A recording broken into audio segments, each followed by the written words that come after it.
رسول پاک کا وصال ہوا نا، حضرت بلال نے منہ سے لفظ ہی کوئی نہیں ادا کیا. کسی نے اپنا دکھڑا کسی انداز میں سنا لیا. حضرت عمر نے کہا، جس نے کہا حضور وصال کر کے گردن اڑا دوں گا.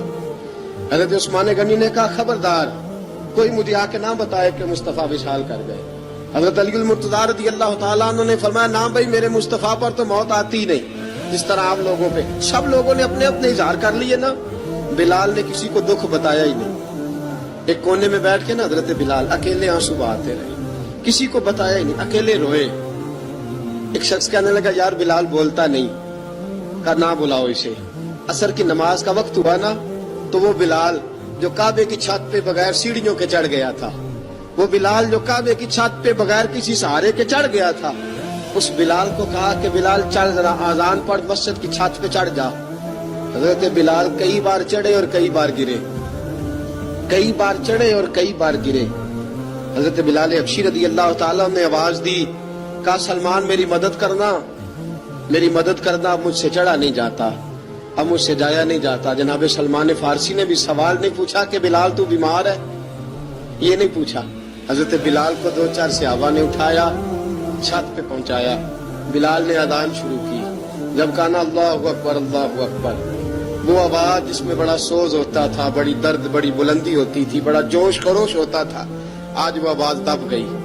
جب بلال نے کہا نا اشہد ان لا الہ الا اللہ، حضرت بلال رضی اللہ تعالیٰ عنہ نے تھوڑی دیر روک کے سانس لیا. جب کہا نا اشہد ان محمد رسول اللہ، جو سارے چپ کھڑے تھے نا ان میں سے ایک بابا رو پڑا، جس کا نام ابو بکر صدیق تھا. جب حضرت ابو بکر صدیق کی آنکھ میں آنسو آیا تو حضرت بلال چھت کے اوپر زمین پہ گرے، زمین پہ گرے اور کہا ابو بکر یہ ڈیوٹی کسی اور کی لگا دے، یہ ڈیوٹی کسی اور کی لگا دے، اب میری روح اجازت نہیں دیتی، مصطفیٰ کریم کے بعد مجھ سے اذان نہیں پڑھی جائے گی. آپ نے واقعہ سن رکھا ہے کہ ایک بار صحابہ نے بلایا، دوبارہ آئے، حضور خواب میں ملے. کہا بلال تو آتا کیوں نہیں؟ بلال چھوڑ کے چلے گئے تھے. فرمایا اب میرا یہاں دل نہیں لگتا. ملک شام کے شہر حلب میں چلے گئے تھے، چھوڑ دیا تھا مدینہ منورہ.